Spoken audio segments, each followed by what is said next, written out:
आप में से एनीवन जिनका फर्स्ट क्लास है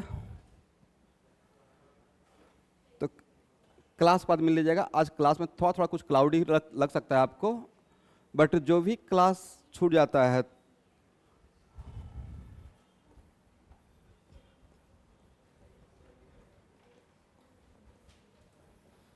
आप मेरा नंबर सब लोग, ये ऑफिशियल नंबर है स्टूडेंट, 9864471587 राकेश सर कैटलिस्ट करके सेव कर सकते हैं। और कोई भी क्लास छूटने से एक जेंटल, मैं हो सकता है कि एट वंस रिप्लाई ना करूं, ऐसा हो सकता है, बट रिप्लाई जरूर करूंगा। तो कोई भी लेक्चर छूटने से पहले बात तो छोड़िए नहीं, बट अगर छूट जाता है एट वर्स्ट सिचुएशन तो सर मेरा क्लास छूट गया है, तो आप जो मैसेज करेंगे मैं अपने टीम को मैसेज फॉरवर्ड कर दूंगा, तो ग्रुप में शेयर हो जाएगा। दूसरी बात है, सपोज कीजिए कि अभी मेरे चैप्टर का नाम है नॉमेनक्लेचर। बातों को समझना भाई, ये भी एक कॉन्सेप्ट है। तो इसका प्लेलिस्ट फाइल शेयर हो जाएगा यूट्यूब का, राइट।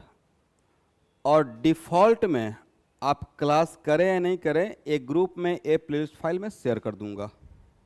और जो भी, जैसे आज मैं क्लास, आज का लेक्चर ले रहा हूँ, रिकॉर्डिंग पे चला जा रहा है, राइट। तो ये डे टू डे जब प्लेलिस्ट ओपन करेंगे तो उसमें अपडेटेड मिलेगा।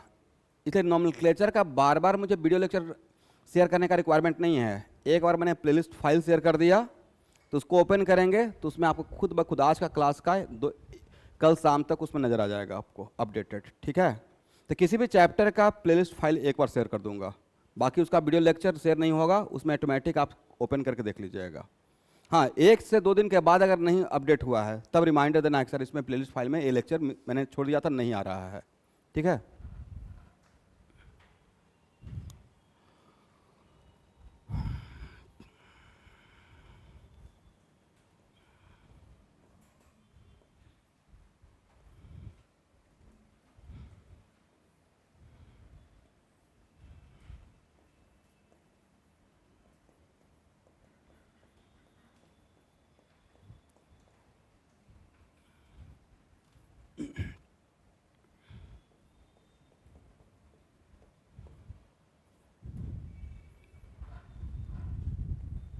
हम लोग पढ़ लेते हैं student, everyone, general molecular formula, right. तो जनरल मॉलिक्यूलर फार्मूला में हम लोग डिराइव करने के लिए सीख लिए हैं, करेक्ट है।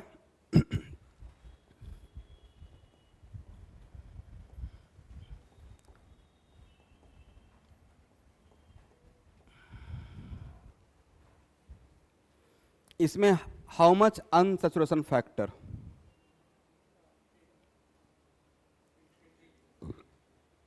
कितना है। अच्छा स्टूडेंट, एक जेंटल रिमाइंडर है, आप में से भावना कौन है? ओके। तो एक्चुअल में एनसीईआरटी का ओरिएंटेशन फिजिक्स में ऊपर नीचे है, उल्टा पुल्टा है। करेक्ट ओरिएंटेशन के लिए आप कॉन्सेप्ट ऑफ फिजिक्स एच.सी. वर्मा को देख सकते हैं, ठीक है। तो जो भी फिजिक्स के टीचर रहेंगे वो सबसे पहले फिजिक्स, एनसीईआरटी में हुआ क्या है, फॉर एक और बात बोल रहा हूँ आपको, 11th क्लास में, सब लोग यहाँ देखो भाई, मेरा बात बहुत इंपॉर्टेंट है। जो फिजिक्स में ये सब dy/dx सब सिखाएंगे, कैलकुलस सिखाएंगे, मैथमेटिक्स, ठीक है। कैलकुलस कैलकुलस आपको पढ़ना है क्लास 12th में, और कैलकुलस का मैक्सिमम एप्लीकेशन क्लास 11th में होता है फिजिक्स में। और सिलेबस में क्या कब है, कहाँ पे है, 12th में। जब सारा काम आप कर चुके तब वो आएगा। दिस इज द ओनली वजह कि फिजिक्स के टीचर को एक अलग से चैप्टर ही पढ़ाना पड़ा, बनाना पड़ा है, जिसका नाम दिया गया बेसिक मैथ, जो आज का पहला लेक्चर रहा होगा, मैथमेटिक्स यूज इन फिजिक्स। उसमें हम लोग वही काम करते हैं कि क्लास 12th का जो कैलकुलस वगैरह है। नेक्स्ट उसमें रेस्ट एंड मोशन, ये वाला फॉर्मूला पढ़ा है ना, v=u+at या v=u-at, जिसको हम लोग बोलते हैं रेक्टिलिनियर मोशन। एनसीईआरटी में पहले है, अब वेक्टर बाद में है, बट फिजिक्स में सबसे पहले क्या स्टार्ट होना चाहिए? वेक्टर। तो वहाँ का ओरिएंटेशन बहुत ऊपर नीचे है स्टूडेंट। जैसे मैंने आपके सामने रखा नॉमेनक्लेचर, तो प्रॉपर पार्टिकुलर आप एनसीईआरटी में नॉमेनक्लेचर खोजते रह जाओ, मिलेगा ही नहीं, राइट?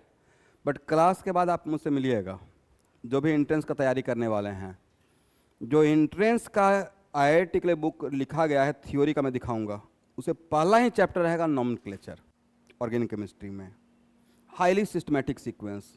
तो वो बहुत उसमें लूप होल है स्टूडेंट, बहुत सारा चैप्टर मैं तो पढ़ाने वाला हूँ आपको through out the year. NCERT में कुछ कुछ सिर्फ हाफ पेज में है, लाइक रेजोनेंस, हाफ पेज, और उस टॉपिक को पढ़ाने में मुझे लगता है पर्सनली 24 आवर, मिनिमम 12 क्लास। जो 1 पेज में है उसके लिए बढ़िया से समझाने के लिए मिनिमम 24 आवर, तब जाकर समझा पाते हैं कि रेजोनेंस क्या है। इसका मतलब है कि NCERT from my side, bio के लिए मैं कमेंट नहीं कर रहा हूँ, बट फिजिक्स और केमिस्ट्री सिर्फ एनसीईआरटी पढ़कर आप न्यूमेरिकल बिल्कुल नहीं लगा पाओगे, नॉट इवन बोर्ड का। इसलिए बहुत क्रिस्टल क्लियर रहिए कि जस्ट वो स्कूल में चलता है, बहुत डबल स्टैंडर्ड है भाई। मतलब मैं ये पॉलिसी का बता रहा हूँ, ये रिकॉर्ड भी हो रहा है। आईआईटी एडवांस का एग्ज़ाम का क्वालिफाइंग एग्ज़ाम क्या है? ट्वेल्थ में, 11-12 में चलाया का कौन सा जाता है बुक सीबीएसई बोर्ड में? एनसीईआरटी। एनसीईआरटी पढ़कर आईआईटी एडवांस का क्वेश्चन आपसे नहीं लगेगा, नॉट ए सिंगल क्वेश्चन। तो लोग बुक क्या रिकमेंड करते हैं? कुछ और, ये पढ़ना है, उसके पे बेसिस पे ये एग्ज़ाम होगा, और एग्ज़ाम का लेवल कुछ और रहता है। अगर एनसीईआरटी सफिशिएंट रहता तो लोग कॉन्सेप्ट ऑफ फिजिक्स नहीं पढ़ता, या दूसरा दूसरा बढ़िया बढ़िया राइटर का बुक हम लोग फॉलो ही नहीं करवाते, या सब कुछ स्कूल में ही हो जाता, तो फिर कोचिंग ही नहीं चलता भाई। क्यों चलता कोचिंग? इसलिए आराम से सब कुछ पढ़ने का रिक्वायरमेंट है स्टूडेंट। और आप यकीन करो, मेरे क्लासरूम में बैठे हुए हो तो खास करके मेरा टीचिंग बहुत सिस्टमेटिक है, हाईली सिस्टमेटिक। और मैं पहले क्या स्टार्ट करना चाहिए, पहले अगर कुछ पढ़ा रहे हैं इसका मतलब उसका आगे रिलेशन होगा, तो बिल्कुल रैंडम नज़र नहीं आएगा। अगर एटॉमिक स्ट्रक्चर भी, स्ट्रक्चर ऑफ एटम भी अगर मैं पढ़ाऊँगा, तो पहले मैं कॉन्फ़िगरेशन से स्टार्ट करूँगा, 1s2, 2s2, 2s1 से, तब जाकर धीरे धीरे ऐसे रहेगा। अल्टीमेटली जब आप ओवरऑल पढ़ाने के बाद देखेंगे तो पता चलेगा एनसीईआरटी का सब कुछ सर ने पढ़ा दिया है, बट उसी को सजाने का तरीका मेरा अपना रहेगा। इसलिए बिल्कुल इस पजल में मत रहिए कि एनसीईआरटी नहीं होगा। वो कैसे छोड़ सकते हैं? लगता है कि स्ट्रक्चर ऑफ एटम दो अलग टाइप का रहेगा, हम लोग ऐसा इन्वेंट कर सकते हैं क्या? अगर इन्वेंट करेंगे तो नोबेल प्राइज मुझे मिल जाएगा। पढ़ाना सब कुछ वही है। न्यूटन्स का थर्ड लॉ के बाद फोर्थ लॉ आया है क्या? तो अभी भी मैं आपको first law, second law, third law ही पढ़ाने वाला हूँ, बट उसका प्रेजेंटेशन का तरीका अलग रहेगा। इसलिए बहुत सिस्टमेटिक तरीके से 1 बाय 1 पढ़ाया जाएगा, बट सीक्वेंस थोड़ा ऊपर नीचे हो सकता है, और वो ऊपर नीचे सीक्वेंस नहीं, वो वही एक्चुअली सिस्टमेटिक सीक्वेंस रहेगा, ठीक है? एनीवे एवरीवन, इसमें how many unsaturation factor, how many number of pi bond? Pi bond कितना है? 3। तो नंबर ऑफ पाई बॉन्ड, मेरा 2 साल में बहुत सपोर्ट मिलेगा स्टूडेंट, चाहे बोर्ड का हो या एंट्रेंस का हो, बिल्कुल फ्रेंडली टाइप का पढ़ाता हूँ। इसलिए आपको जितना सोच के आया हो उससे 2 टाइम्स ज़्यादा मैं सपोर्ट करूँगा और पढ़ाऊँगा। और ये बिल्कुल मत सोचिए कि मैं डेमो क्लास है एडमिशन दिलाने के लिए, कैटेगरी में लेने के लिए से पढ़ा रहा हूँ। अभी तो कुछ पढ़ा ही नहीं रहे हैं, जैसे जैसे क्लासेज आगे जाएगा और बढ़िया क्लास होते जाएगा, इंटेंस होते जाएगा। अभी तो जस्ट स्टार्ट किए हैं, starting from 0 level. Number of pi bonds कितना रहेगा? 3। 1 pi bond represent how much UF? 1 pi bond represent 1 UF. तो अनसैचुरेशन फैक्टर कितना? 3।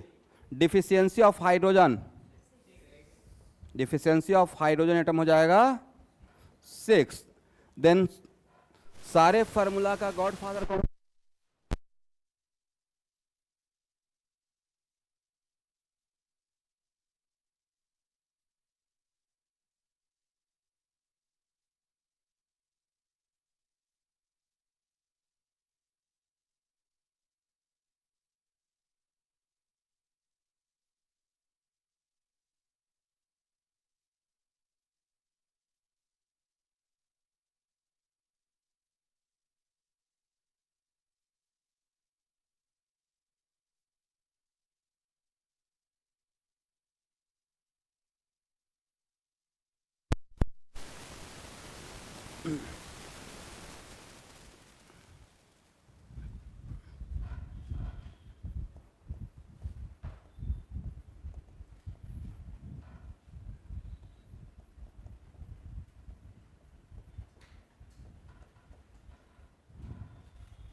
ओके, इसका यूएफ कितना? फर्स्ट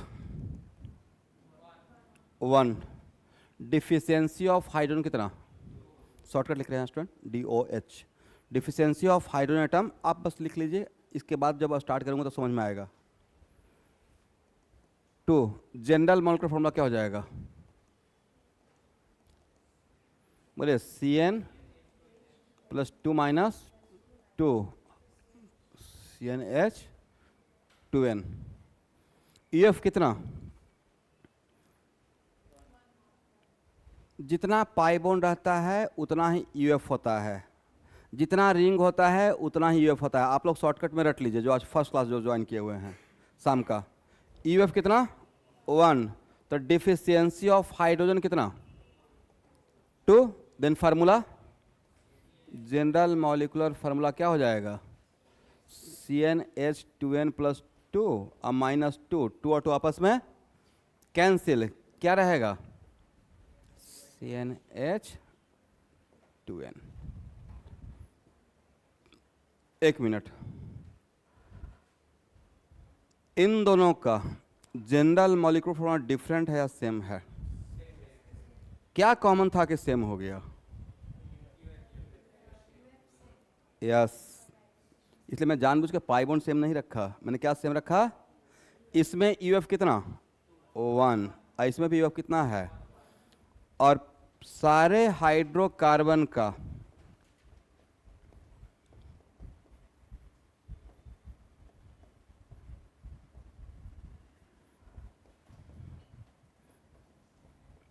यहां से एक बहुत बड़ा कंक्लूजन दे देंगे student, minus deficiency of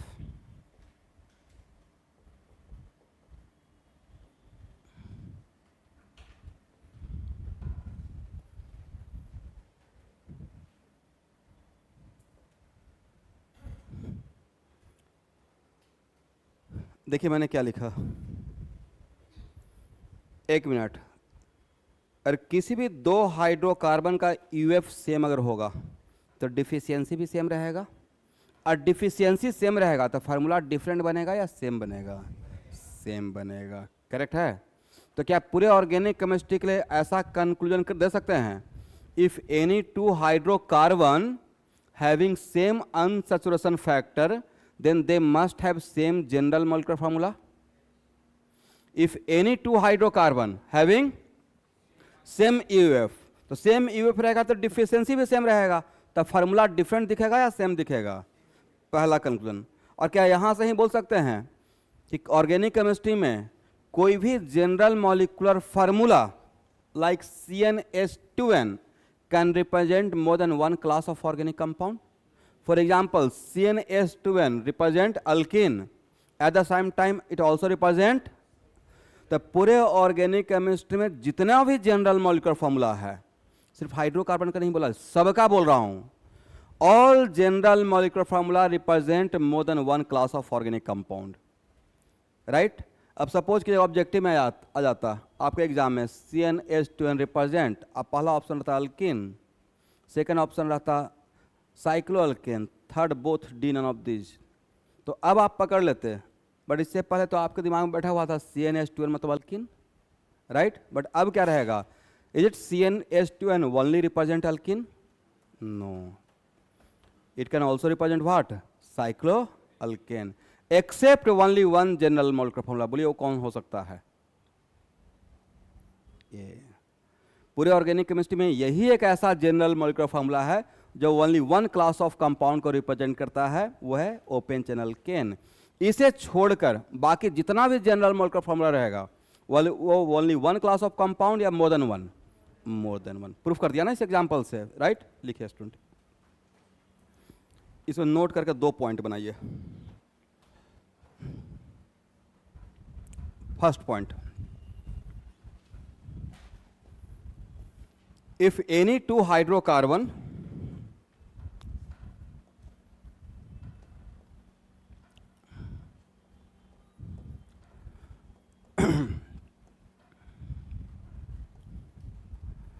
has same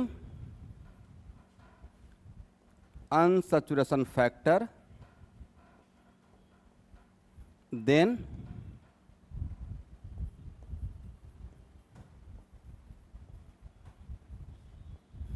they must have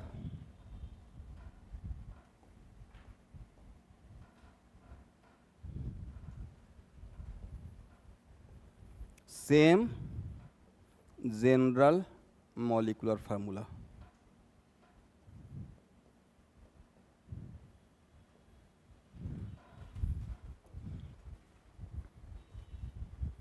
And second point,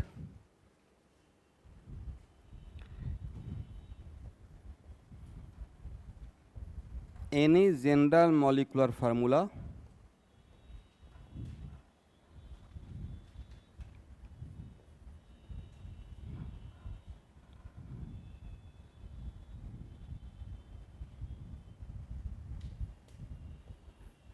can represent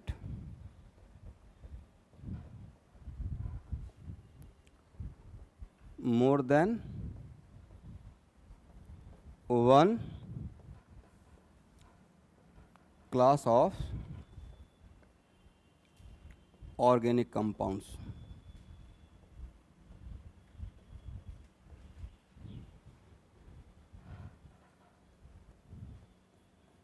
Except CnH2n plus 2,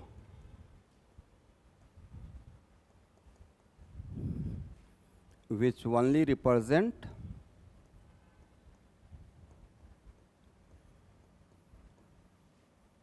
open chain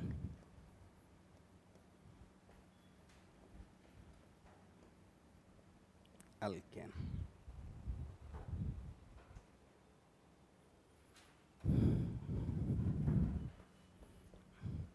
example के तौर पे, फॉर एग्जाम्पल CnH2n ये अल्कीन भी रिप्रेजेंट करता है और साइक्लो अल्केन भी रिप्रेजेंट करता है। करेक्ट है? एग्जाम्पल हो गया।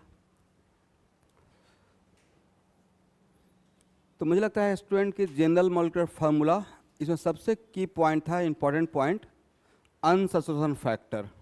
मैं दोबारा अनसब्स्टिट्यूशन फैक्टर लेकर आऊँगा जब आपको स्टार्ट करेंगे पढ़ाना आइसोमरिज्म, क्योंकि अभी आप सिर्फ अनसब्स्टिट्यूशन फैक्टर हाइड्रोकार्बन का सीखे हैं, राइट? बट ऑर्गेनिक केमिस्ट्री में सिर्फ हाइड्रोकार्बन रहेगा या अदर देन हाइड्रोकार्बन भी हो सकता है? अदर देन हाइड्रोकार्बन भी हो सकता है। क्या क्या हो सकता है बोलिए? हैलो अल्केन जिसमें हैलोजन रहेगा, अल्कोहल हो सकता है, अल्डिहाइड हो सकता है, कीटोन हो सकता है, यस कार्बोक्सिलिक एसिड हो सकता है, एस्टर हो सकता है, एमाइड हो सकता है, एमाइंस हो सकता है, एसिड एनहाइड्राइड हो सकता है, नाइट्रो अल्केन हो सकता है, बेंजीन हो सकता है, फिनोल हो सकता है, एंड सो ऑन। हाँ, अल्काइल, अल्काइंस हटाने के बाद हाइड्रोकार्बन ही है, उसमें सिर्फ हाइड्रोजन कार्बन है, बस एक हाइड्रोजन कम कर दिए हैं, राइट? बट मेरा भी एक क्वेश्चन है आपसे स्टूडेंट, अल्काइल एग्जिस्ट करेगा?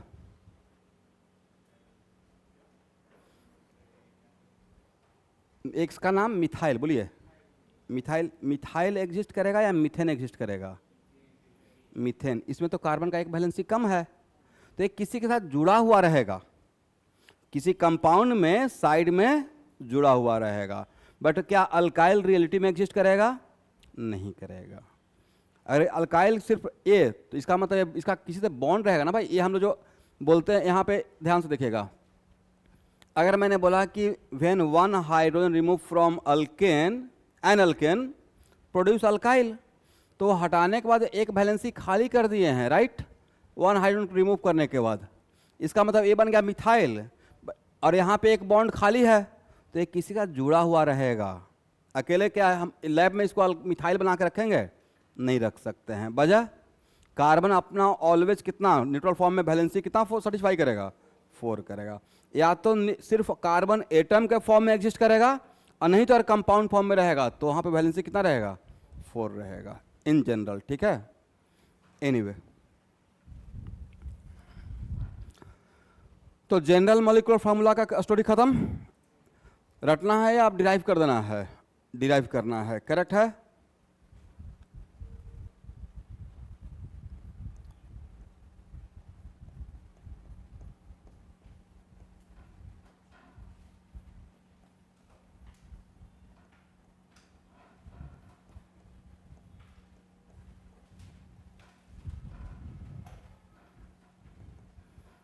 नॉमेनक्लेचर ऑफ ऑर्गेनिक कंपाउंड्स लिखिए।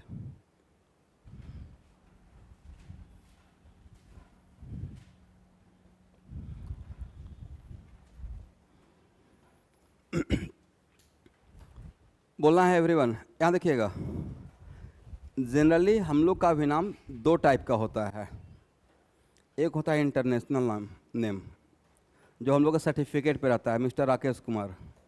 तो 10th का सर्टिफिकेट भी वही रहेगा, 12th के पे भी वही रहेगा, पासपोर्ट भी इसी नाम से बनेगा, आईआईटी की डिग्री पे भी यही रहेगा, राइट। ये हो गया ऑल ओवर द ग्लोब, इसी नाम से चलूँगा। अगर इस नाम को चेंज करना रहेगा तो मुझे जाके कोर्ट में एफिडेविट करना पड़ेगा कि आज के बाद मैं राकेश कुमार के बाद शर्मा लगा रहा हूँ। और एक होता है कॉमन नेम, राइट। तो एक वैसे ही 2 टाइप का नेम, एक आईयूपीएसी नेम और एक क्या रहेगा, कॉमन नेम, करेक्ट है।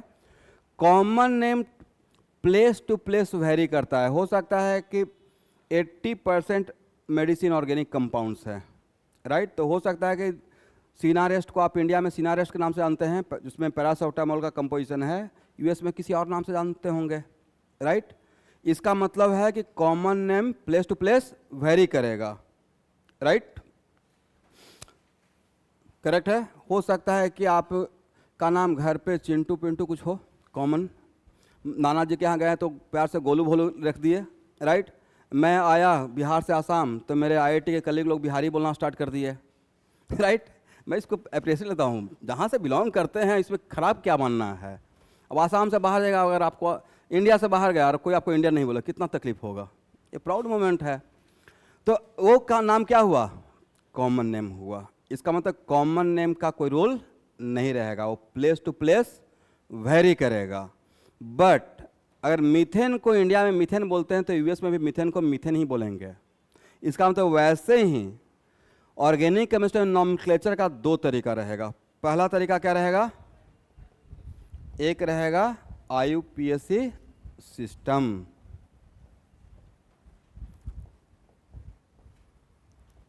और इसका सर्टेन मेथड रहेगा और रूल्स रहेगा।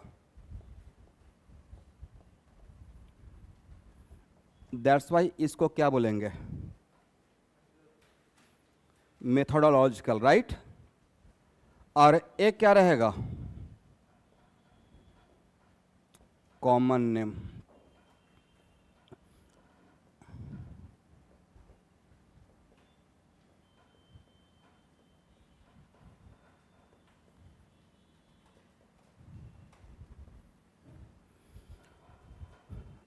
बट समटाइम्स स्टूडेंट कुछ ऐसा कॉमन नेम रहता है जो ऑल ओवर द वर्ल्ड बहुत ज़्यादा फेमस हो जाता है, तो उसको एज ए आईयूपीएसी सिस्टम में एक्सेप्ट कर लिया जाता है।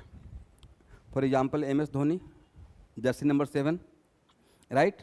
तो इतना ज़्यादा फेमस हो गया कि उनका पूरा नाम की जगह पे लोग MS धोनी बोलते रहते हैं, उसी नाम से ज़्यादा फेमस है। वैसे ही कुछ कॉमन नेम ऐसा रहेगा जो बहुत फेमस हो गया, तो उसको क्या बोलकर एक्सेप्ट कर लिया जाता है। समटाइम्स ऐसा रहता है ना कि सपोज कीजिए कि आज के डेट के अकॉर्डिंग कुछ चीज़ें गलत है, उसको हम लोग लेकिन उसको सही मानकर हम लोग कैरी ऑन कर रहे हैं, करेक्ट। और उसको बोल देता है रॉन्गली बट करेक्ट, गलत है लेकिन सही है। वजह इतना ज़्यादा फेमस हो गया है कि पूरा ऑल ओवर द ग्लोब से उसको रिमूव करना डिफिकल्ट है। तो 2 टाइप का सिस्टम रहेगा, एक रहेगा आईयूपीएसी सिस्टम और एक रहेगा कॉमन सिस्टम, करेक्ट है। लिख लिए। सबसे पहले हम लोग स्टार्ट करते हैं अल्केन से।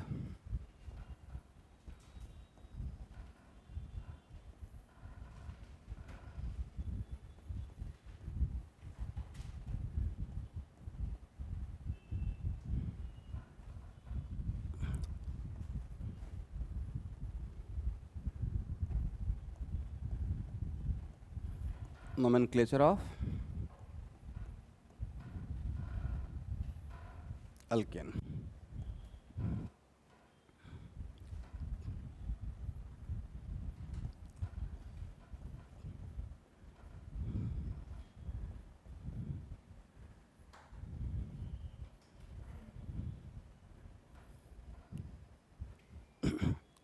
एवरीवन, यहाँ पे अगर हाइड्रोजन नहीं रखे हैं, इसका मतलब डिफ़ॉल्ट में मान लीजिए कि यहाँ पे 2 हाइड्रोजन है। ये पिछले क्लास में बताया था आपको। बोलो भाई, इन दोनों में यहाँ पे कितना कार्बन? 6। यहाँ भी कितना कार्बन? इसमें कौन सा ब्रांच अल्केन और कौन सा unbranch? Which one is branch and which one is unbranch? Second one is branched and this one is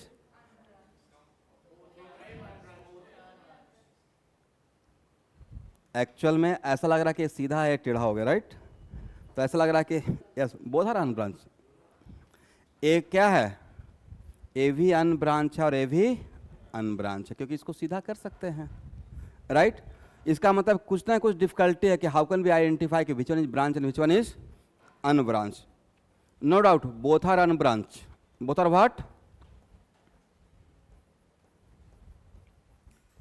unbranched.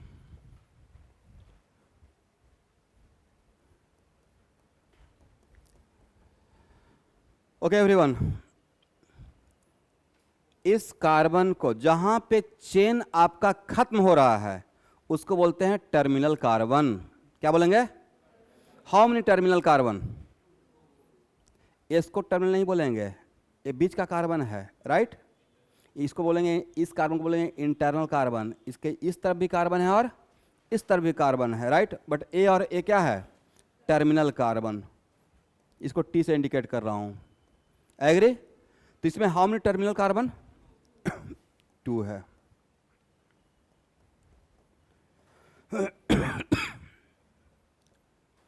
How many terminal carbon? 3। This one and this one.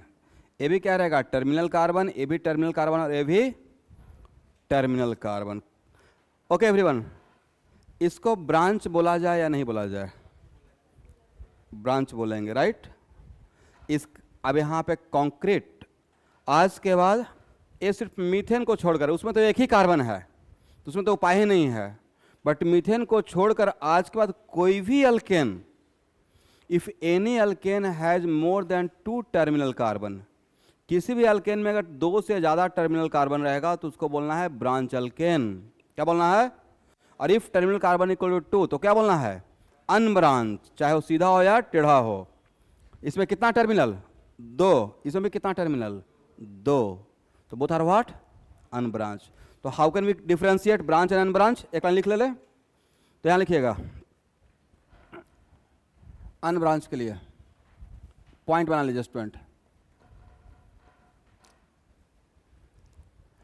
If terminal carbon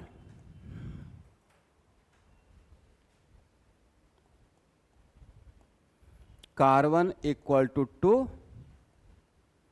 then they are unbranched.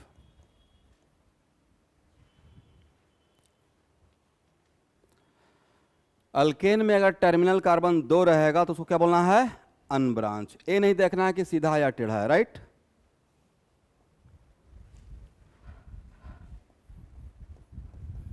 If terminal carbon more than 2, T stand for यहां पे क्या?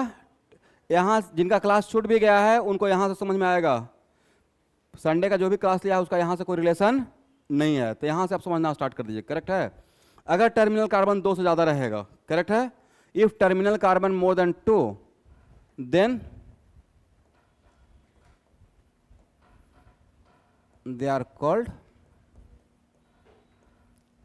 branched alkane.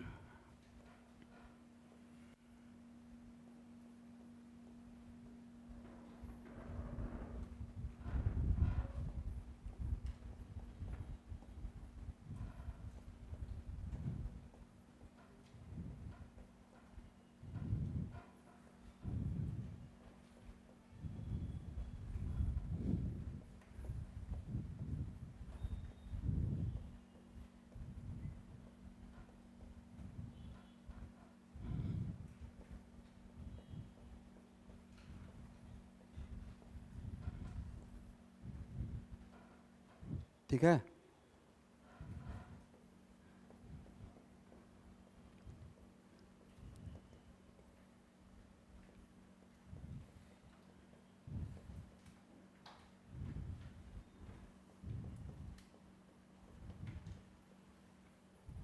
Okay everyone, इसमें double bond या triple bond है?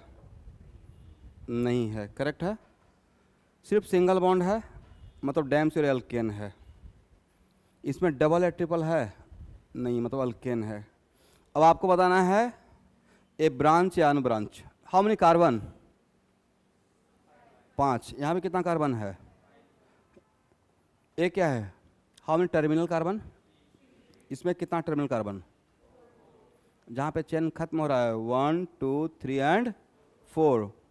इसका मतलब ए भी branch है, ब्रांच अल्केन, और ए भी क्या है? ब्रांच्ड अल्केन है।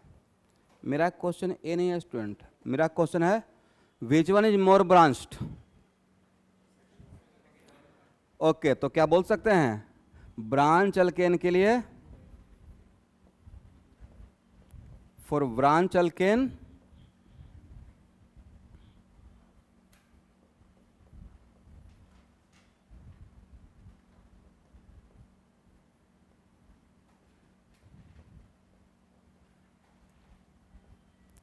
branching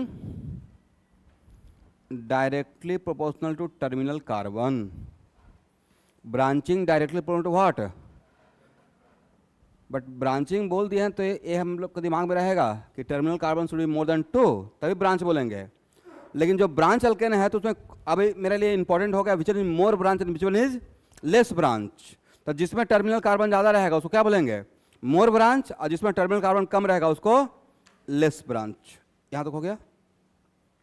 तो this one is less branched और this one is more branched.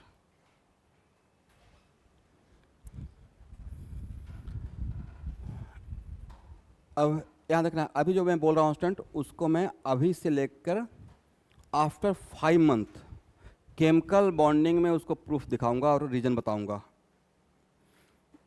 Actually मैं जो बोलने वाला हूँ उसको मैं समझाऊंगा केमिकल बॉन्डिंग के लास्ट क्लास में, जब आपको पढ़ाते रहेंगे वान डार वाल फोर्स ऑफ अट्रैक्शन। बट अभी के लिए इस पे डायरेक्टली क्वेश्चन ऐसे आता है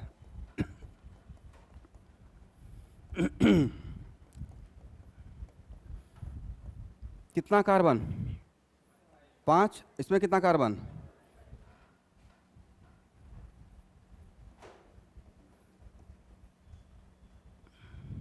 देखिए तो फार्मूला मैंने सही लिखा। यहां पे कितना हाइड्रोजन छुपा हुआ? इतना क्यों करेंगे भाई? ये ओपन चैनल केन है, आप ही बोले ना अल्केन है। 5 पुट कर देंगे, इसमें कितना हो जाएगा? 12। तो इसका फार्मूला क्या रहेगा? C5H12। इसमें कितना कार्बन? 5। अल्केन है 3 3 6 3 9 3 12। दोनों का मॉलिक्यूलर फार्मूला डिफरेंट है या सेम है? सेम है। को ऑब्जेक्टिव ए पूछा जाएगा कि इन दोनों में किसका बॉइलिंग पॉइंट या मेल्टिंग पॉइंट ज़्यादा? बॉइलिंग पॉइंट या मेल्टिंग पॉइंट, तो बाद में इसको प्रूफ करूंगा, पहले रट लीजिएगा। एक मिनट रुकना, लेट मी फिनिश। आज के बाद किसी भी 2 अल्केन का अगर मॉलिक्यूलर वेट सेम है, क्या सेम है? अब मॉलिक्यूलर फार्मूला सेम रहेगा तो मॉलिक्यूलर वेट सेम रहेगा, राइट? तो if molecular weight of any 2 alkane are same, then branching is inversely proportional to melting point and boiling point. इसको अभी रट्टा मार जाना है, प्रूफ बाद में दे देंगे। केमिकल, इसका रियल प्रूफ केमिकल बॉन्डिंग के चैप्टर में है, अभी समझाऊंगा तो आपको समझ में आएगा भी। उठा लीजिए, नो प्रॉब्लम।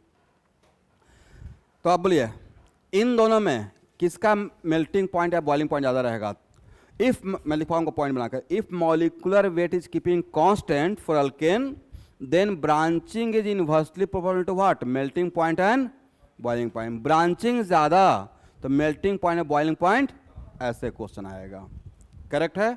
एनीवे, नेक्स्ट इसमें आएगा कि इस अल्केन में और इस अल्केन में which one are more stable? Which one are more stable? Alkane के बीच में भी स्टेबिलिटी कंपेयर किया जाता है। तो रूल है more branch alkane are more stable with respect to less branch. More branch are more branch alkane are more stable with respect to less branch. But अभी आपको मैंने इस बात का लिबर्टी नहीं दिया कि सर क्यों, क्योंकि मैंने पहले ही बोल दिया कि इसका एक्सप्लेनेशन कहाँ दूंगा, केमिकल बॉन्डिंग। जस्ट ब्रांचिंग जान गए तो थोड़ा सा इंफॉर्मेशन जान जाइए, ठीक है। लिख लें इस पॉइंट को।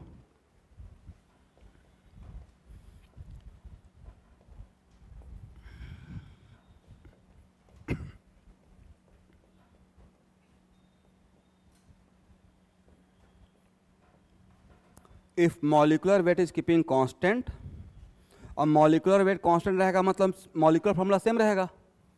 ब्रैकेट में लिख लीजिएगा same molecular formula. Then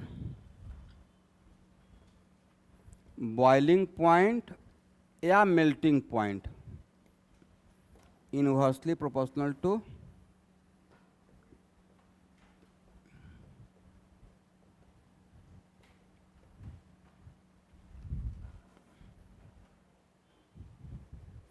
branching.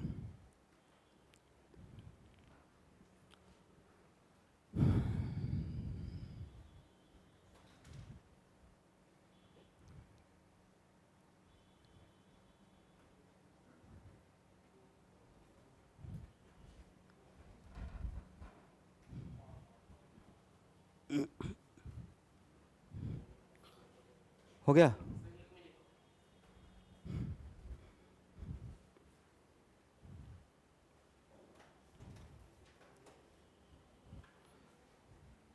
Correct है।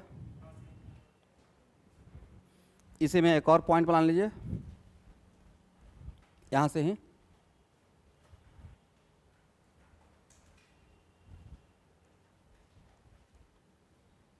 मोर branched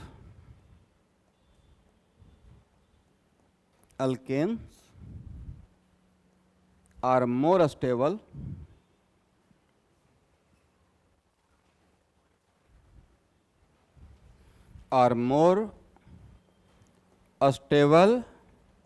with respect to less branched alkane. More branch alkane are more stable with respect to less branch, ठीक है। और साथ में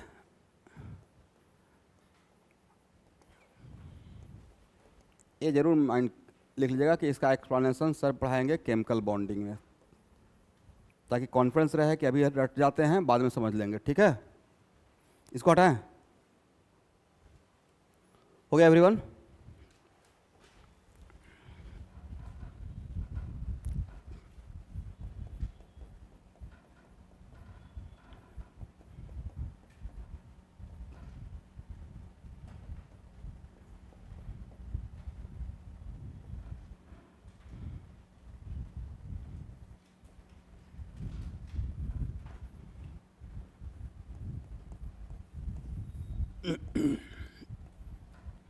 एबीसी में कितना कार्बन?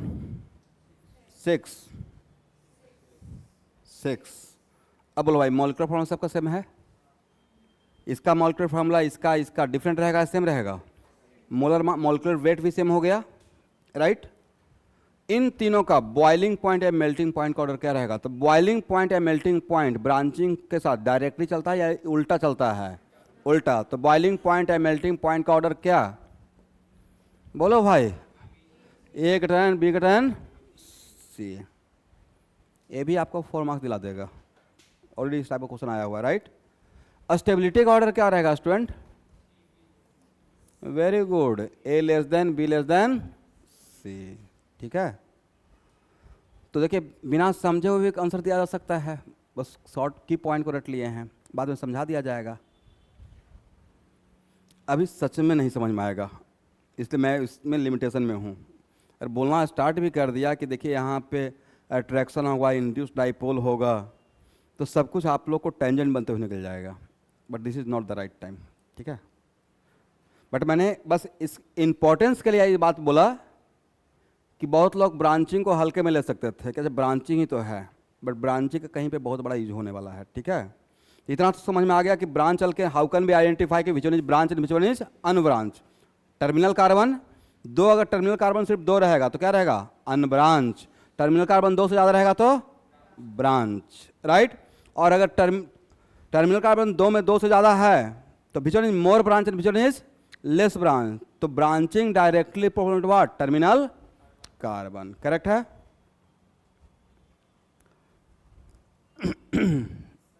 यस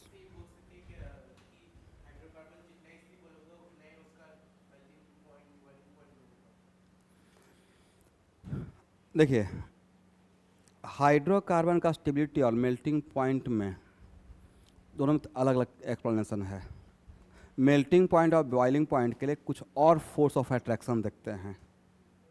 मेल्टिंग पॉइंट या अब आप बोल दिए तो मैं आपको डिसअपॉइंटेड नहीं करूँगा। मान लेते हैं किसी कंपाउंड का अगर सिंगल मॉलिक्यूल ही एग्जिस्ट करता तो स्टेट आता क्या, जैसे हम लोग बोलते हैं ना आइसोलेटेड, क्या बोलते हैं।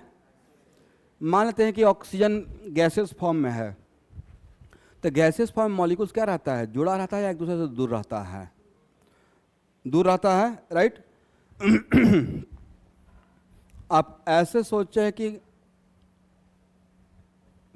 कोई कंपाउंड सॉलिड फॉर्म में है, इसको यहाँ पे बिल्कुल नहीं लिखना है, राइट। और उसको गर्म करते हैं, हीट देते हैं तो मोल्टेन स्टेट में आता है। इसका मतलब क्या हुआ कि डैम से उसका मॉलिक्यूल आपस में किसी फोर्स ऑफ अट्रैक्शन से जुड़ा हुआ होगा और हीट करके उस अट्रैक्शन को आप क्या कर रहे हैं, ब्रेक कर रहे हैं। तब एक दूसरे थोड़ा दूर हो गया तो कौन सा फॉर्म हो गया, लिक्विड फॉर्म। और मान लेते हैं कि लिक्विड फॉर्म में है,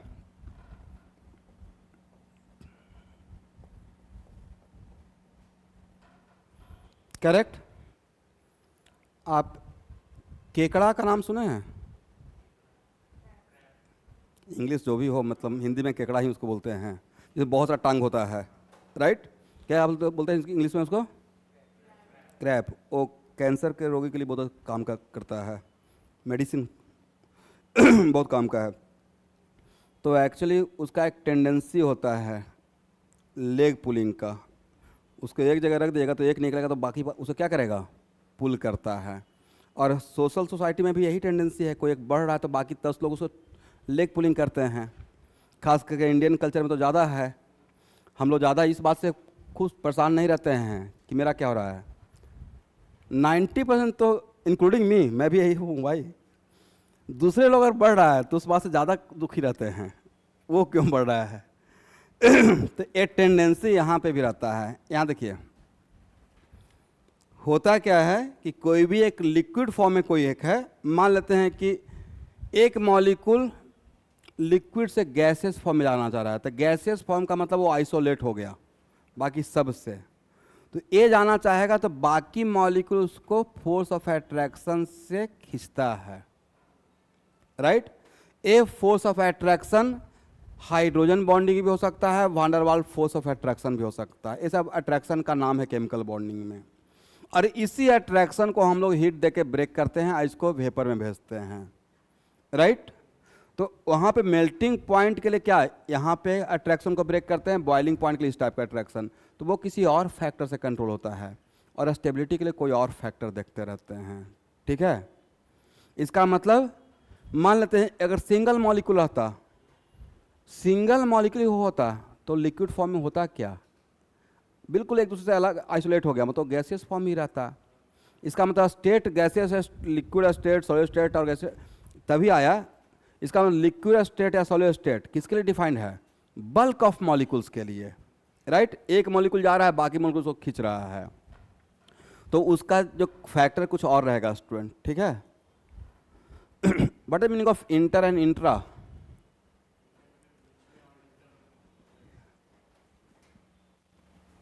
किसी दो मॉलिक्यूल का बीच का बात हो, inter molecular force of attraction मतलब इंटर हॉस्टल कंपटीशन, मतलब दो अलग अलग हॉस्टल के बीच में competition. Intra hostel competition with in the same hostel. वैसे ही स्टेबिलिटी के लिए देखते हैं इंट्रामॉलिक्यूलर फोर्स ऑफ अट्रैक्शन।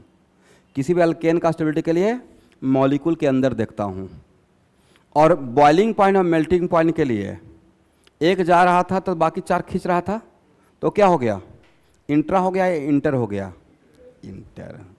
तो boiling point melting point control by intermolecular force of attraction and stability control by intramolecular force of attraction.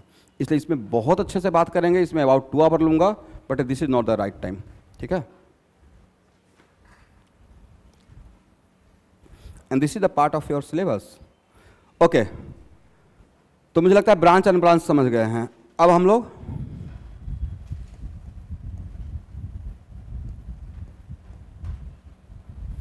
Nomenclature of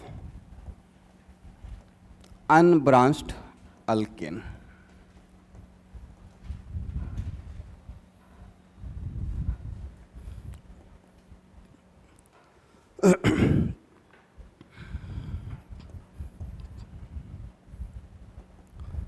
first point लिखिएगा। ये सब आप लोग लिखे हुए हैं स्टूडेंट, बट फिर भी एक बार देख लीजिए। ठीक है,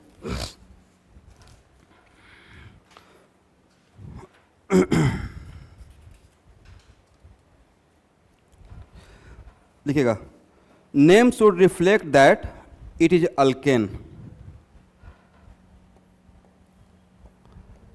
name should reflect that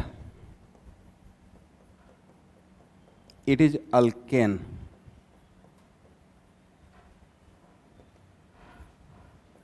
For this we use a suffix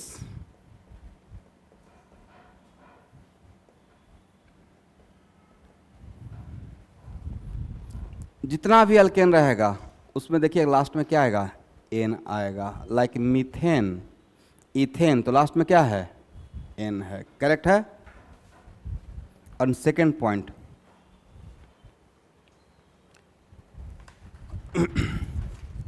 name should also reflect number of carbon atom.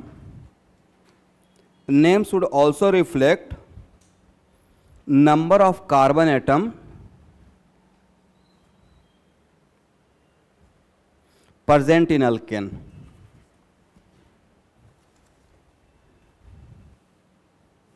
Name should also reflect number of carbon atom present in alkane. Name should also reflect number of carbon atom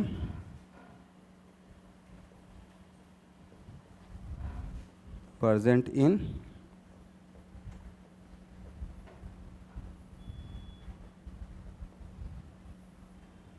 alkane. सही है, हटाएं everyone. Online के बच्चे जो भी 2 हैं लिख लीजिएगा। जो भी बोर्ड पे लिखते रहेंगे उसको लिखना है। कुछ भी डाउट रहने से चैट बॉक्स में आप लिख सकते हो। पहला क्या रहना चाहिए? Name should reflect that it is alkane. For this हम लोग क्या यूज करेंगे? Suffix ane. सेकेंड क्या रिक्वायरमेंट है? और किसका बात कर रहे हैं? ब्रांच का या अन ब्रांच का? अन ब्रांच बोले हैं तो टर्मिनल कार्बन कितना रहेगा? 2 ही रहेगा। करेक्ट है। इसको उठाएं।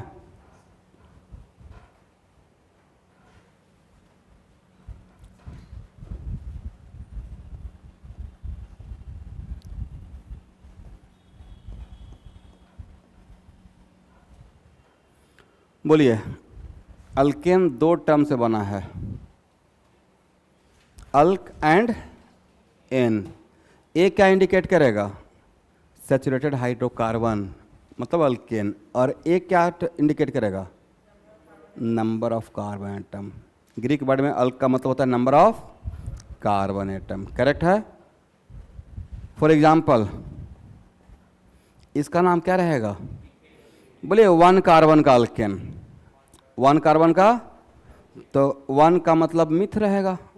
और क्लास ऑफ कंपाउंड अल्केन है तो उसमें क्या लगा देंगे? दैट्स वाई इसका नाम क्या है, मीथेन। कितने कार्बन का अनब्रांच अल्केन, 2, तो इसका नाम क्या होगा, लिखते चलना भाई, मुझे पता है कि आपको ये सब आता है।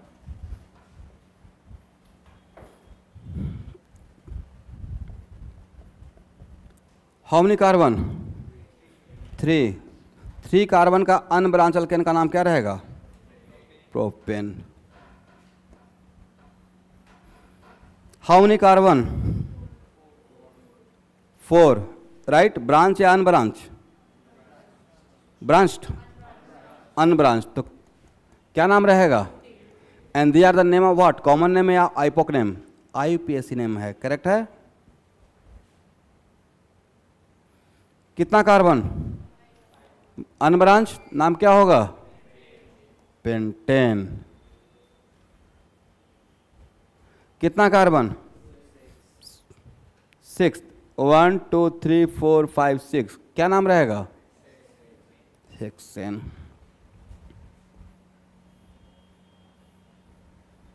कितना कार्बन,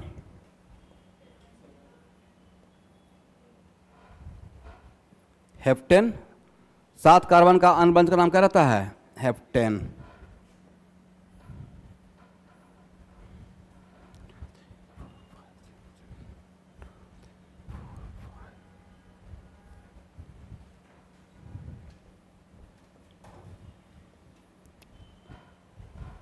करेक्ट है, 1 2 3 4 5 6 7 8। बोलो भाई 9 कार्बन का अनब्रांच अल्केन। अब यहाँ पे थोड़ा जगह नहीं है बट आप इसको इंडिकेट कर सकते हो।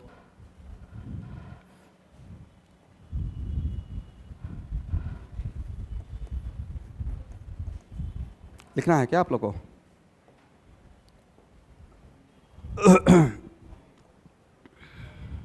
यहाँ तक हो गया?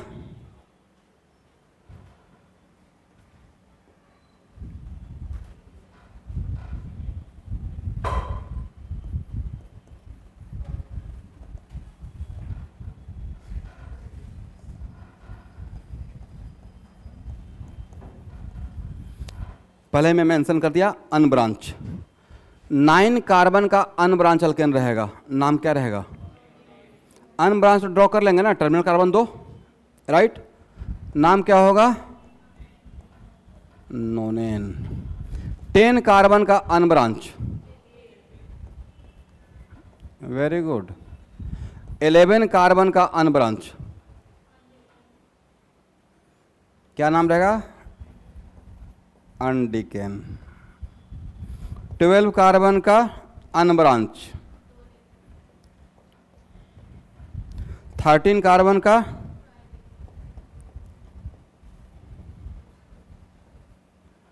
एक कुछ ऐसा हो रहा है ना, 10 10 10 10, इसमें एक लगा दिया 11 हो गया, डो का मतलब 2 12 हो गया, ट्राई का मतलब 3 और डिकेन 13 हो गया।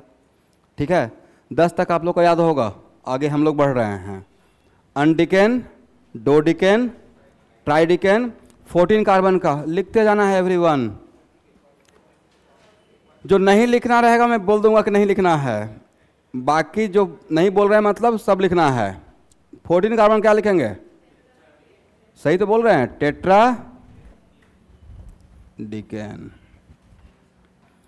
15 कार्बन का अनब्रांच अल्केन का नाम क्या रहेगा?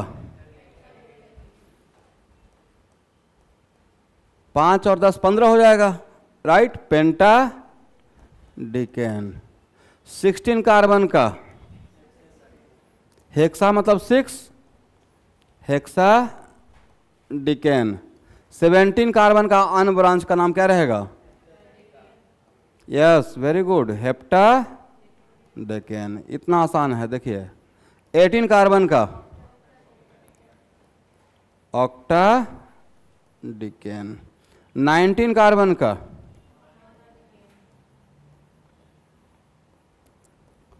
ट्वेंटी कार्बन का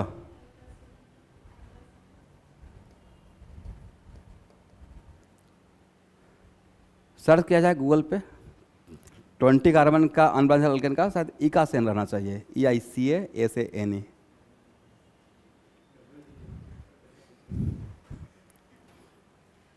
मोस्ट लाइकली वही होना चाहिए। गूगल में सर्च करते तो कोई बात नहीं है, आजकल के डेट में तो गूगल में अपना नाम भी सर्च कीजिएगा आ जाएगा। गूगल सर्च इतना तगड़ा है, थोड़ा हिंट दे दीजिए, अपना नाम स्कूल दिखा देगा। Name of unbranched alkane of 20 carbon, most likely EICA। क्या है देखिए तो नाम, इकासेन।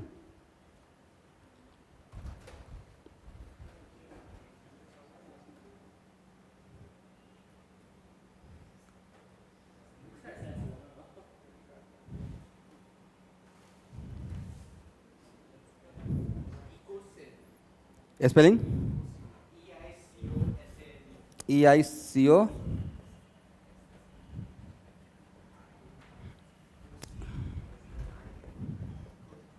ओ इकोसेन, यस। तो मुझे लगता है कि हम लोग का सिलेबस में 20 कार्बन तक काम चल जाएगा, right. Methane, ethane, propane, butane, pentane, hexane and till कहाँ तक, 20 तक। इसे ज़्यादा जानने का रिक्वायरमेंट नहीं है। इसको हटाएं। अब यहाँ ध्यान सुनना भाई, यहाँ से जो भी मैं पढ़ाऊँगा और जो भी रूल लिखवाएंगे, करेक्ट, उसका 80% रूल आगे सारे कंपाउंड में, अगर अल्डिहाइड भी पढ़ाते रहूँगा तो वो रूल कैरी ऑन होते रहेगा। तो अब लिखिए नॉमेनक्लेचर ऑफ ब्रांच अल्केन। पहले मैंने किसका किया, अनब्रांच का, अब किसका करने जा रहे हैं, ब्रांच अल्केन का।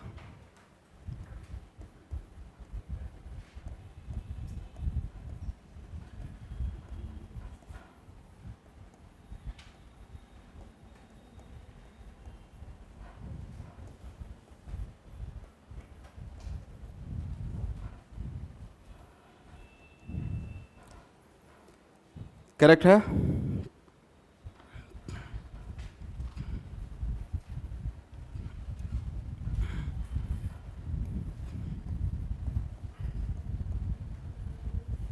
Rule first,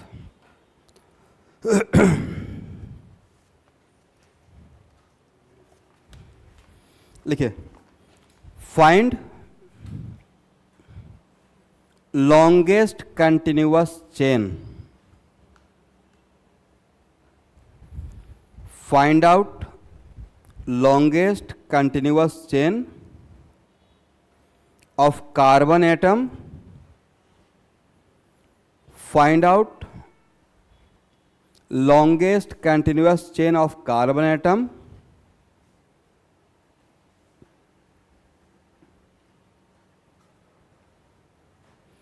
comma, this will be called parent chain. This will be called कौन सा चेन, पेरेंट चेन।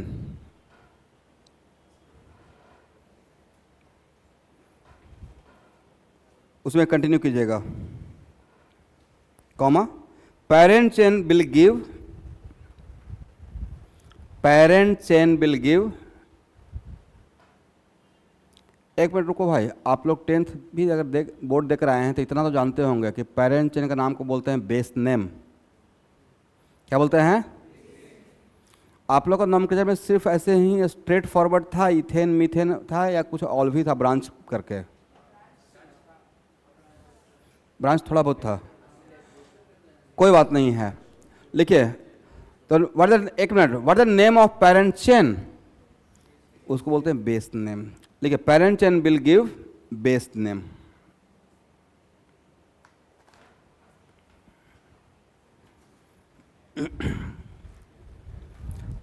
मैं सब कुछ समझा दूंगा। मतलब अगर पूछा जाए, कोई कंपाउंड दिया जाएगा और पूछा जाएगा what the base name of this compound, दो बात, एक पूछा जाएगा what the name of whole compound, ये अलग सेंटेंस बन जाएगा। और सिर्फ पूछेंगे इस कंपाउंड का बेस नेम क्या है। तो बेस नेम का मतलब मैं पूरे कंपाउंड का नाम नहीं पूछ रहा हूं, उस कंपाउंड के पेरेंट चेन का सिर्फ नाम पूछ रहे हैं, उस कंपाउंड का parent chain. For example,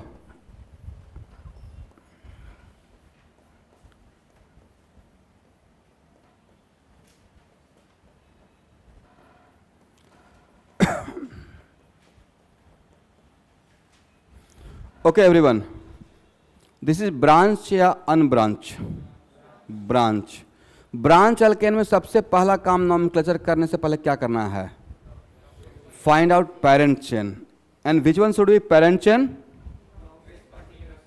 longest and. तो लॉन्गेस्ट एंड कंटिन्यूस काउंट करने के लिए कहाँ से कहाँ काउंट करेंगे? अल्केन में longest and, let me finish, alkane में लॉन्गेस्ट एंड कंटिन्यूस चेन के लिए टर्मिनल से टर्मिनल काउंट करना है। कहाँ से कहाँ? एक टर्मिनल से दूसरे टर्मिनल पे, और उसमें जिस भी दो टर्मिनल के बीच में सबसे ज़्यादा कार्बन रहेगा वही आपका क्या रहेगा? Parent chain. For example, terminal ए हुआ, एक टर्मिनल ए है और एक टर्मिनल ए है। 1 2 3 4 5 6 7, how many carbon? 7। 1 2 3 4 5 6, how many carbon? 6। 1 2 3 4 5 6 7 8, how many carbon? 8। Then which one should be parent chain? Yes. ये मेरे इस कंपाउंड का क्या कहलाएगा? Parent chain. यहां तक बात समझ में आ गया? करेक्ट है। अब इस पेरेंट चेन से बाहर कौन है? पेरेंट चेन से क्या बॉन्ड बाहर गया है? ये बॉन्ड बाहर गया है।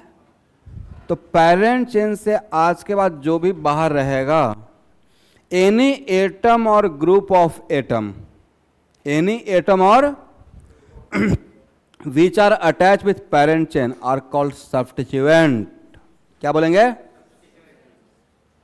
तो this is called what?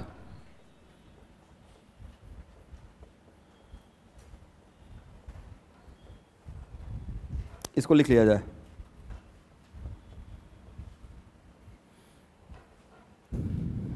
ऐसे लिखिएगा, एनी एटम, लिखो भाई,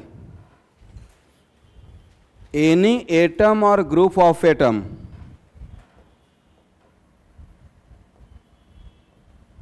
एनी एटम, इसी को एकदम सजा के लिखिएगा, यही आपका कंप्लीट नोट्स है। एनी एटम और group of atom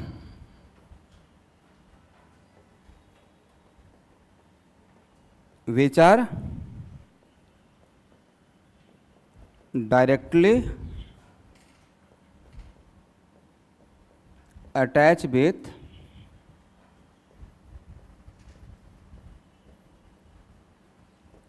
parent chain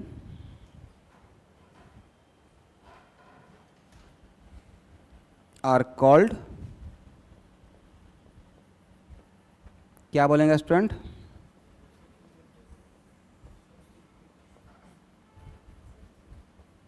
yes.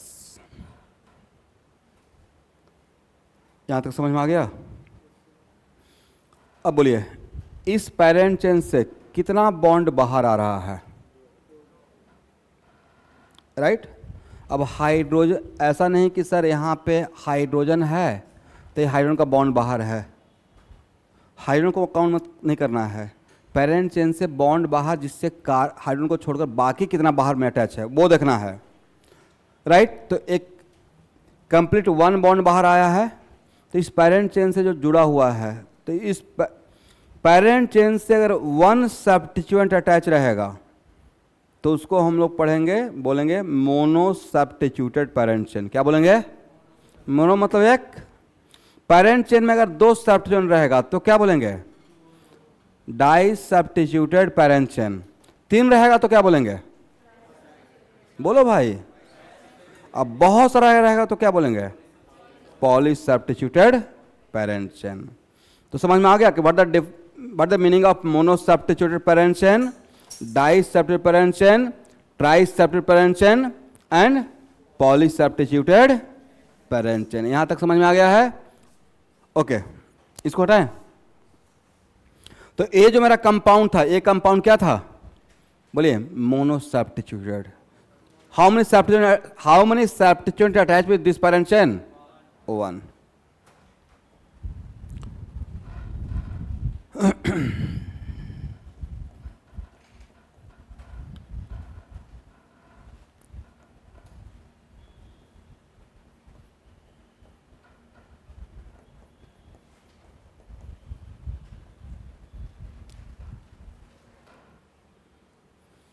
बोलिए everyone, which one is parent chain?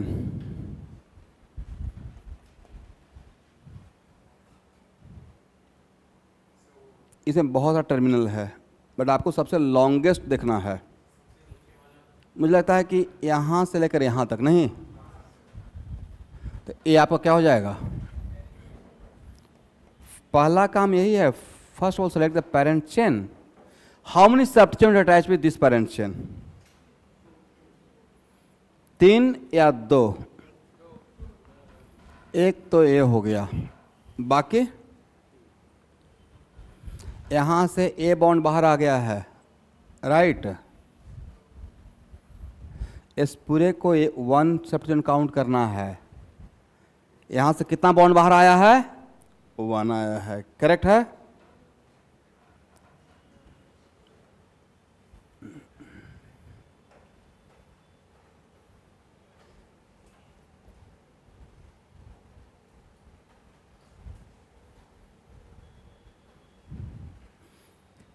मानते हैं कोई ट्री है, राइट। ट्री का इस पार्ट को क्या बोलते हैं स्टूडेंट? ट्रंक। और इसको क्या बोलते हैं? ब्रांच। अब ब्रांच में फ्रूट्स या लीफ लगा रहेगा, तो ये क्या है? ब्रांच। ब्रांच में भी तो ब्रांच लगा हुआ है, राइट। तो इस ब्रांच को बोल सकते हैं कि branch is itself branched. Branch is, क्या बोल सकते हैं कि this one is substituent of trunk? बोलिए यस। ये मेन हो गया, नहीं इसका ये सब क्या कहलाएगा? सब्स्टिट्यूएंट। ये क्या कहलाएगा? और सब्स्टिट्यूएंट में सब्स्टिट्यूएंट लगा रहेगा तो उसको पढ़ेंगे सब्स्टिट्यूएंट इटसेल्फ सब्स्टिट्यूटेड। बोलिए सब्स्टिट्यूएंट। एग्जाम्पल के तौर पे सपोज कीजिए मेरे फादर, राइट, तो वो भी किसी के बच्चे रहे होंगे। तो इस किनके? तो मेरे ग्रैंडफादर के, दादाजी, राइट, जिनको हम लोग वहाँ पे बिहार में बाबा बोलते हैं, वहाँ पे अलग टर्म चलता है। तो एक्चुअली अगर उनको देख, मेरे खुद अगर मैं अपने फादर को देख रहा हूँ तो फादर को क्या बोल सकता हूँ कि वो किसी के बच्चे हैं, बट उनके भी बच्चे हैं मैं, तो वो किसी का सब्स्टिट्यूएंट है, बट इटसेल्फ वो भी सब्स्टिट्यूटेड है। इसका मतलब है कि कोई एक पेरेंट चेन है, अब पेरेंट चेन में कोई एक सब्स्टिट्यूएंट लगा हुआ है, हो सकता है कि उस सब्स्टिट्यूएंट में भी सब्स्टिट्यूएंट हो, करेक्ट है, तो उसके अंदर भी ब्रांचिंग हो सकता है। बट अगर आपसे पूछा जाए कि इस पेरेंट चेन में कितना सब्स्टिट्यूएंट है, तो बस यहां से देखिएगा, इसको क्या काउंट करना है? 1। और यहां से कितना बॉन्ड गया है? इसके बाद इसके अंदर क्या हो रहा है मेरा लुकआउट नहीं है, इसके लिए हाउ मेनी सब्स्टिट्यूएंट? 2 रहेगा, करेक्ट है। तो उसके लिए क्या देखना है एवरीवन? सर कितना बॉन्ड बाहर गया है, राइट। इसका मतलब this parent chain is what? Mono substituted या डाई सब्स्टिट्यूटेड? डाई सब, 2 सब्स्टिट्यूएंट है, this one and this one, correct है।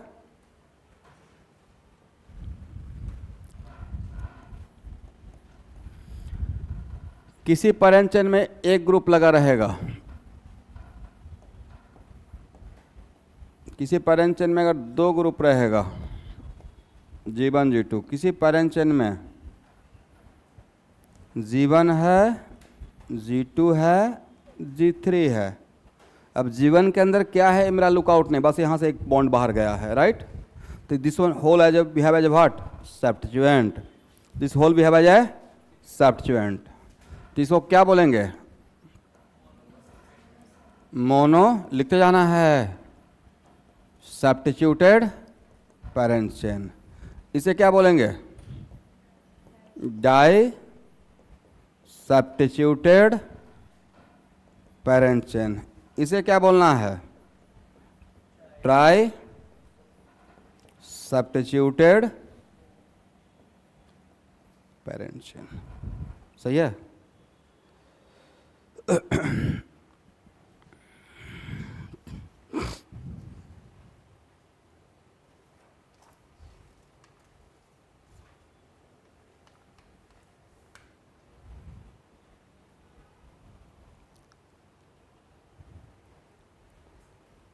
इसको हटाए।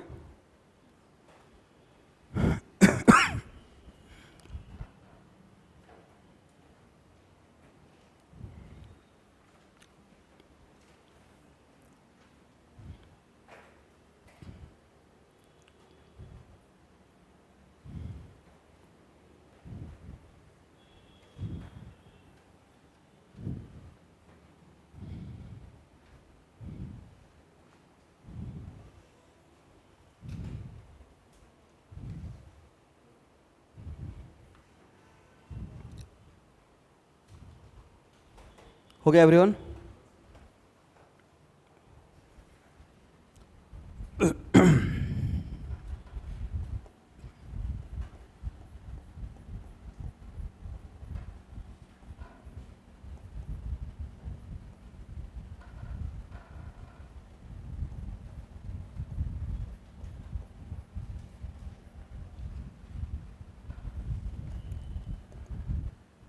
Which one should be parent chain?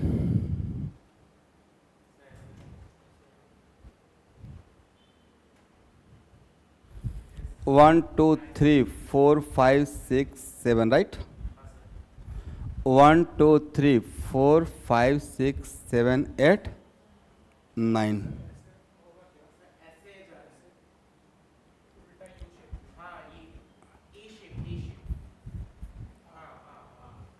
One, two, three, 4, 5, 6, 7, 8, 9, 10. Very good. मतलब अब मैं आप लोग पे कॉन्फिडेंस रख सकता हूं कि आप लोग पेरेंट्स सेलेक्ट कर लोगे। कहाँ से कहाँ? टर्मिनल से टर्मिनल। शॉर्टेस्ट या लॉन्गेस्ट? लॉन्गेस्ट। करेक्ट है।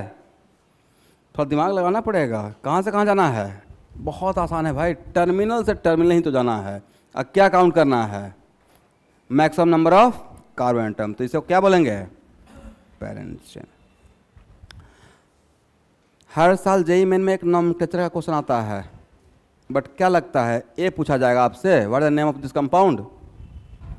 ऐसा एक्सपेक्ट करते हैं क्या कि इथेन लिख के आ जाएंगे? ऐसा तो आएगा नहीं भाई। नॉमेनक्लेचर पे ही क्वेश्चन आएगा तो कुछ बढ़िया एग्जांपल रहेगा, राइट? तो this is your parent chain. How many substituent attach with this parent chain? 3। Correct है।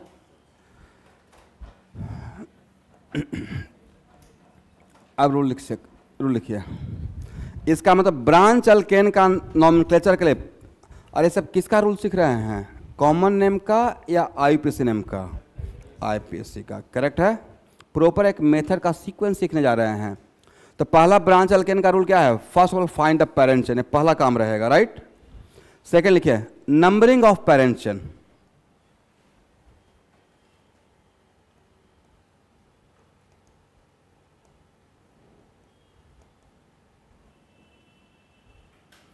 Numbering of parent chain. ध्यान से सुनना भाई, एक जेंटल रिमाइंडर। नॉमेनक्लेचर, ध्यान सुनिएगा स्टूडेंट, नॉमेनक्लेचर सिर्फ नॉमेनक्लेचर के लिए नहीं पढ़ा रहा हूँ ऑर्गेनिक केमिस्ट्री में।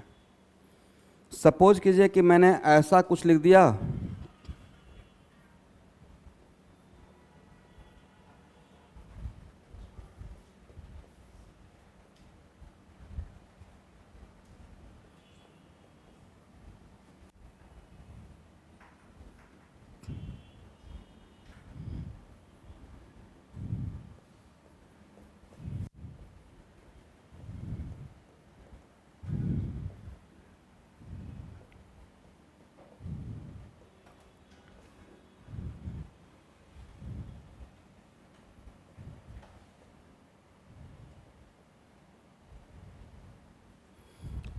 मानते लैंग्वेज का मैंने एक प्रॉब्लम फ्रेम किया, three oxobutanoic acid when react with soda lime, right? तो हो सकता है कि सोडा लाइम क्या करता है वो आपको पता हो, बट आपको नाम ही नहीं पता हो कि 3-ऑक्सोब्यूटानोइक एसिड का स्ट्रक्चर क्या होगा। तो जब तक आप इसका स्ट्रक्चर नहीं लिखेंगे तब तक रिएक्शन कर पाएंगे? तो एक क्वेश्चन किस वजह से छूट जाएगा? Due to lack of nomenclature, right? दूसरी बात, नॉमेनक्लेचर जिस स्टूडेंट का क्लियर रहेगा वही आइसोमरिज्म का 50% आइसोमरिज्म सीख पाएंगे। आइसोमर जब मैं बताया था, शायद पिछले क्लास में थोड़ा बहुत बताया था कि आइसोमर को दो पार्ट होता है, एक स्ट्रक्चरल और एक स्टीरियो। और जिसमें आपने चेन ऑफ पोजिशन जो बोला था वह स्ट्रक्चरल के अंदर का बात था। तो 50% isomerism control by nomenclature and unsaturation factor. इसका मतलब जिनका नॉमेनक्लेचर क्लियर रहेगा उन्हीं को मैं स्ट्रक्चरल आइसोमरिज्म सिखा पाऊंगा, जिनका क्लियर नहीं रहेगा उनको बिल्कुल भी नहीं समझ में आएगा, बिल्कुल ब्लैंक रहेगा। इसका मतलब नॉमेनक्लेचर हुआ सारे ऑर्गेनिक कंपाउंड से जान पहचान किसको नाम क्या होता है, राइट। जैसे मैंने यहाँ पे लिख दिया 3 ऑक्सो ब्यूटानोइक एसिड, ऑक्सो का मतलब समझ में नहीं आया होगा, करेक्ट है। चलिए, तो पहला काम क्या करना है, नंबरिंग ऑफ पेरेंट चेन। इसको दो केस में डिवाइड करते हैं।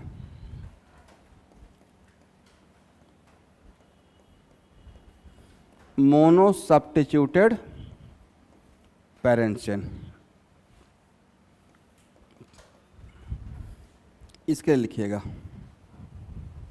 और सेकेंड केस क्या रहेगा, डाई ट्राई और पॉली सब्स्टिट्यूट। पहला केस क्या रहेगा, मोनो सब्स्टिट्यूटेड। लिखिए numbering from that side,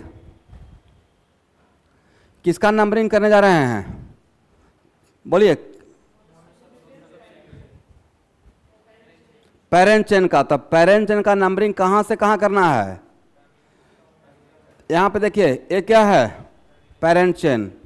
parent chain का दो ही तो टर्मिनल कार्बन रहेगा भाई, या तो यहां से यहां जाएंगे और नहीं तो यहां से यहां आएंगे। तो पेरेंट चेन का नंबरिंग ऑलवेज पेरेंट चेन के टर्मिनल कार्बन से टर्मिनल कार्बन।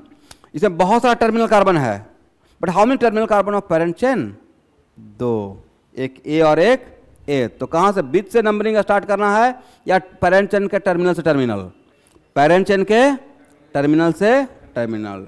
अब इसमें लिखिएगा numbering from that side,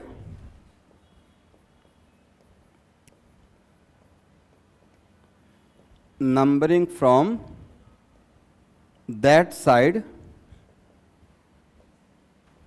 will be valid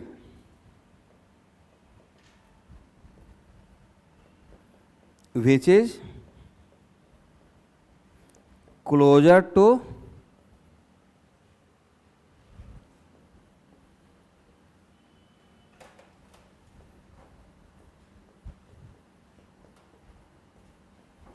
substituent. Mono substituent में बिकॉज एक ही सब्स्टिट्यूएंट रहेगा, तो इस केस में नंबरिंग उस तरफ से हम लोग स्टार्ट करेंगे जिस तरफ से सब्स्टिट्यूएंट क्या रहेगा, क्लोज रहेगा। ठीक है, इसको हटाएं।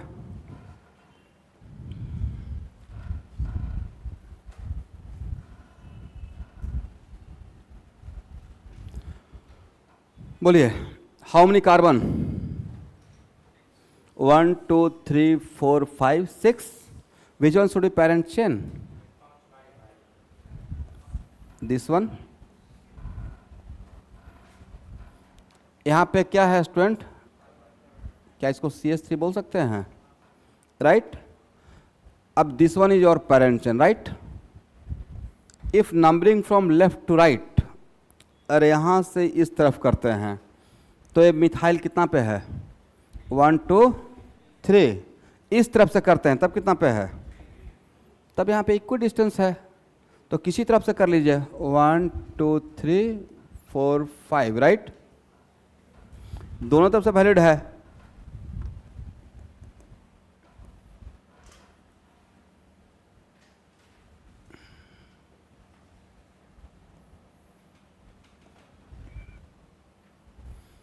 इस एग्जाम्पल में this one is your parent chain, right? If numbering from this side, then what the position of substituent, इस तरफ से करते हैं, और जो substituent का पोजीशन रहेगा उसी को बोलेंगे locate number. Position of substituent in parent chain are called what, location से locate number. then what is locate number of methyl in parent chain, तो 1 2, इस तरफ से 3 और इस तरफ से क्या, 1 2 3 4 5।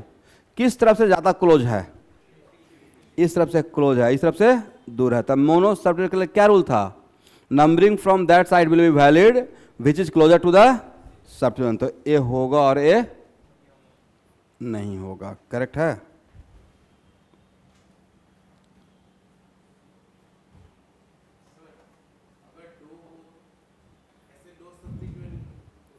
उसका केस बी बनाएंगे, केस बी बनाएंगे।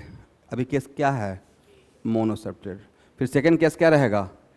केस ऑफ डाई, ट्राई और पॉलीसेप्टेड। उसके लिए दो रूल्स पढ़ाएंगे, सम रूल एंड आरएफपीडी रूल। आरएफपीडी का फुल फॉर्म होता है rule of first point of difference. ठीक है। तो अभी से हम लोग सिर्फ क्या देख रहे हैं? मोनोसब्स्टिट्यूटेड। इसको हटाएं। 9,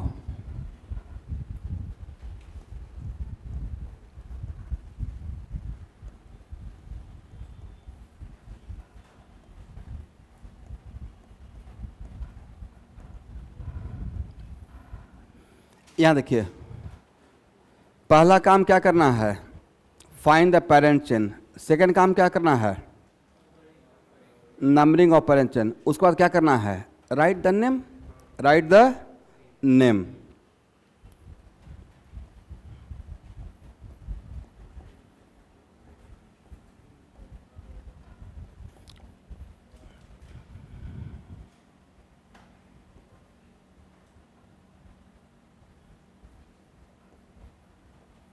सबको लिखना है, everyone.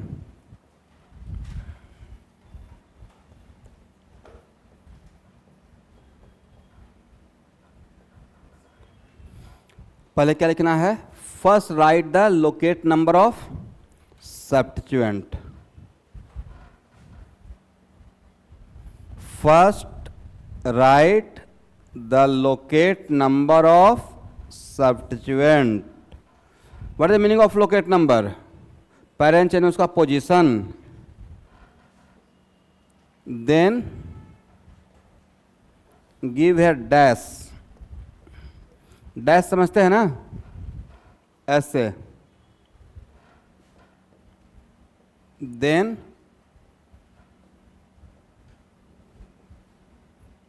Name of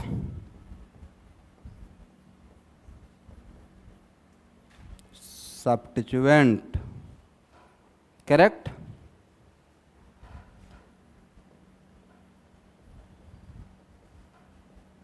and finally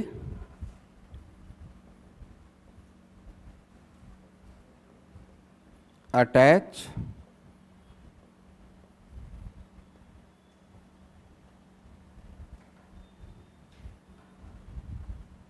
base name.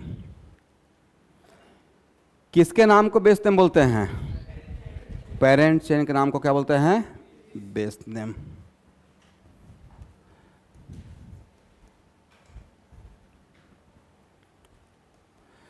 बोलिए स्टूडेंट, बेस नेम क्या होता है? बेस नेम होता है नेम ऑफ पेरेंट चेन। तो पेरेंट चेन का नाम क्या होगा? सपोज कीजिए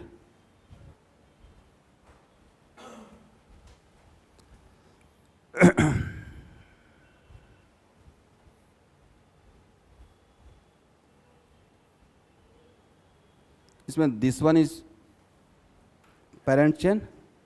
तो पेरेंट चेन में कितना कार्बन? 1 2 3 4 5 6।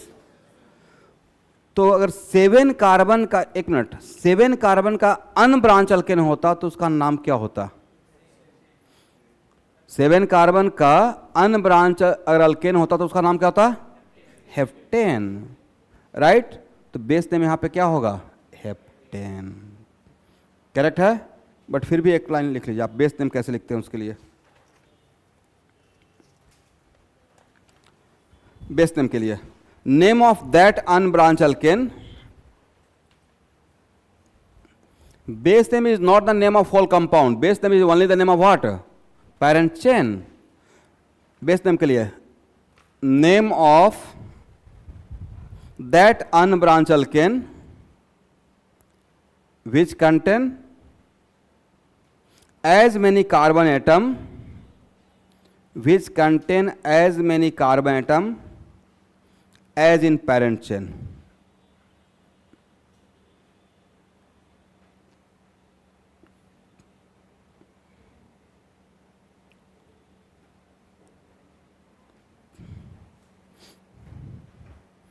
हो गया, समझ में आ गया। इसका मतलब बेस नेम लिखने के लिए क्या करना है, उसमें कार्बन काउंट करना है और क्या सोचना है कि उतना ही कार्बन का अन ब्रांच होता तो उसका नाम क्या होता, जो नाम होता वही उसका बेस नेम रहेगा। तो मेरा क्वेश्चन, इस कंपाउंड का बेस नेम क्या, heptane. But base name is not the name of whole compound. Now पहले तो base name numbering from which side, 1 2 3 4 5 6 7। ये क्या है, सब्स्टिट्यूएंट। क्या है, इस सब्स्टिट्यूएंट का नाम क्या, मीथेन या मिथाइल। कैसे पता चला मिथाइल ही है, तो सर कट करके देखे, क्या करके देखे, इसको इस पे सेटिस्फाई करा के दिखाए, राइट। तो ये क्या है, और ऐसे भी आज के बाद कोई भी कार्बन इस तरीके से देखिएगा तो इतना तो पता चल जाएगा ना कि अल्केन से हटा हुआ ये है ग्रुप, अल्केन से 1 हाइड्रोजन रिमूव हुआ है। फिर भी सम पॉइंट ऑफ टाइम पे थोड़ा भी अगर कन्फ्यूजन हो कि नहीं अल्काइल है या नहीं है, तो इस फार्मूला पे बैठा के देखना है। अगर सेटिस्फाई करता है मतलब क्या है, अल्काइल है। तो अगर ए रहता CH4 तो क्या बोलते हैं, मीथेन। अब मीथेन से 100 को रिमूव करेंगे तो क्या बोलेंगे, मिथाइल। तो इस सब्स्टिट्यूएंट का नाम क्या हो गया एवरीवन, मिथाइल। तो नाम लिखने के लिए क्या करते हैं, पहले बोलिए, पहले इस लोकेट नंबर लिखते हैं। तो व्हाट द लोकेट नंबर, 3 हो गया। उसके बाद क्या देते हैं, डैश। उसके बाद किसका नाम लिखते हैं, सब्स्टिट्यूएंट का। What the name of substituent, start करेंगे कैपिटल लेटर से, राइट। अब उसका लास्ट में क्या अटैच करेंगे, base name. What the base name, इतना आसान तो था भाई,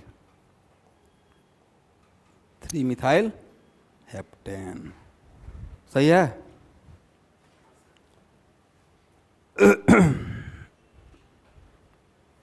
हो गया।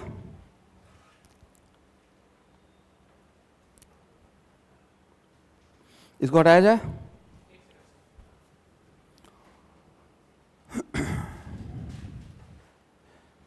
आप सब इस क्लास को कंटिन्यू करते रहिएगा, ठीक है, बहुत फ़ायदा हो जाएगा।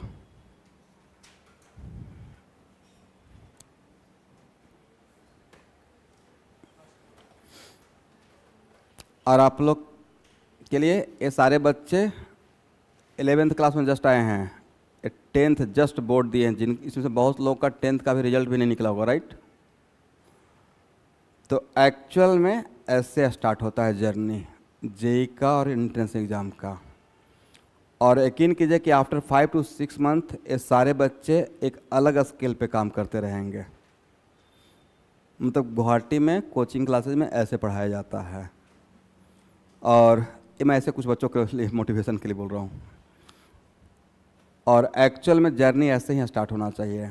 इसे कुछ टीचर जो जिन बच्चों के पास टैलेंट होता भी है, वो सिर्फ थोड़ा अलग एक्चुअल में टीचर को 9th और 10th से ही मोटिवेट कर देना चाहिए कि तुम्हारा दिमाग ठीक ठाक है भाई, तुम IIT की तैयारी करो, तुम मेडिकल की तैयारी करना। एक कभी नहीं बोलना चाहिए कि पहले बोर्ड कर लो।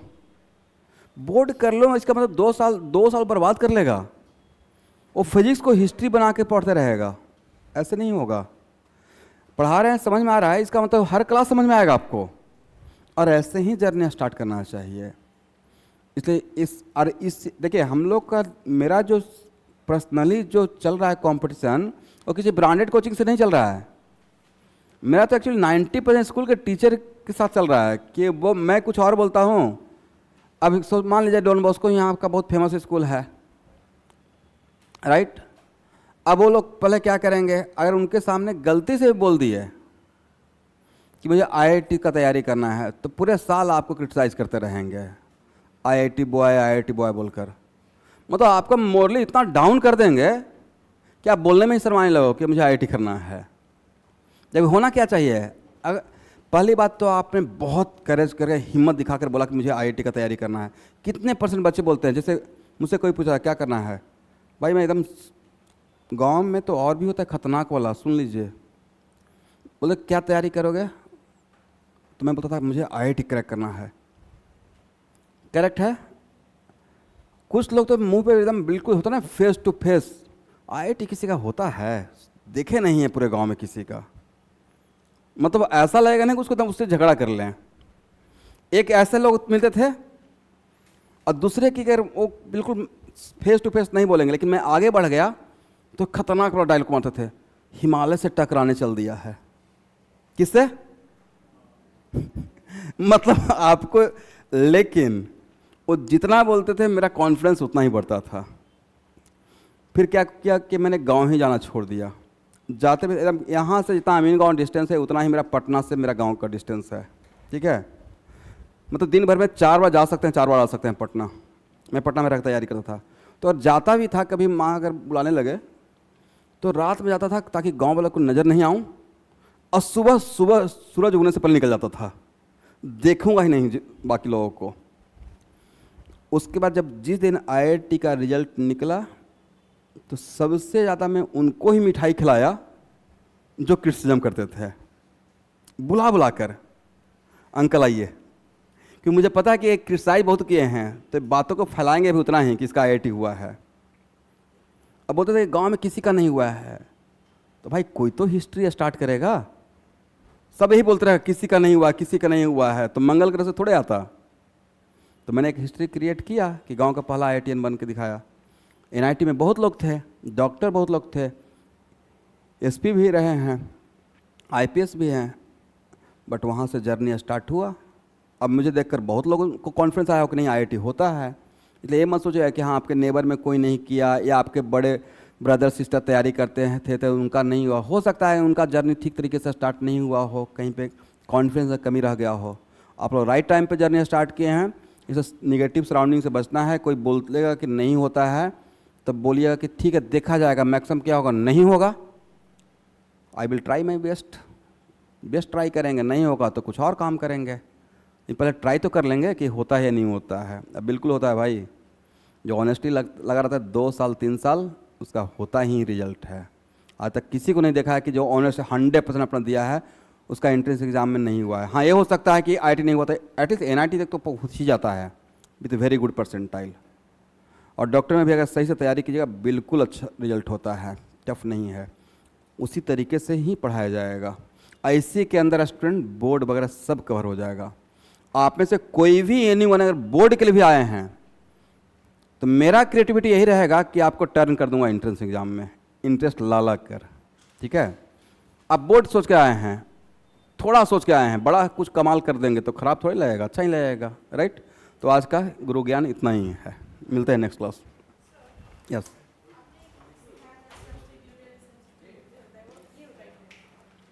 यस, इस पर बहुत सारा काम करूंगा। एक अलग ही थ्योरी ही चलेगा, सब्स्टिट्यूटेड सेल्फ, सब्स्टिट्यूटेड, और इसका नोमेनक्लेचर अलग पढ़ाऊंगा।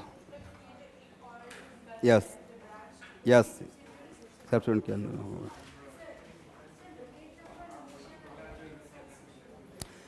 नहीं, लोकेट नंबर जस्ट यहाँ पे लेफ्ट टू राइट बोला था। एक मिनट, इज इट कंपल्सरी कि locate number always from left to right? Locate number it is not come. हम लोग तो यहाँ पर डिसाइड कर रहे थे, लेफ्ट से राइट गए तो 3 पे आया था, राइट से लेफ्ट आया तो कितना पे रहता? 1 2 3 4 5। तो लोकेट नंबर हम लोग को लोकेट नंबर के लिए पेरेंट चेन के टर्मिनल से टर्मिनल पर जाना है। बट अगर मोनोसेप्टिव है तो उस तरफ से नंबरिंग वैलिड रहेगा। यहाँ पे 2 नंबरिंग पॉसिबल था नहीं, इस तरफ से अगर नंबरिंग कर रहे थे तो मिथाइल का पोजीशन क्या था? 3। इस तरफ से नंबरिंग करते हैं 1 2 3 4 5। The numbering valid from which side? From this side या फ्रॉम दिस साइड? ये देख, क्योंकि एक क्लोज हुआ और ये क्या हो गया? दूर हो गया। तो मोनोसब्स्टिट्यूटल रूल क्या था? Numbering from that side will be valid which is closer to the substituent. But इसी एग्जांपल से मैं नेक्स्ट क्लास में पढ़ूंगा, कल के क्लास में, ठीक है।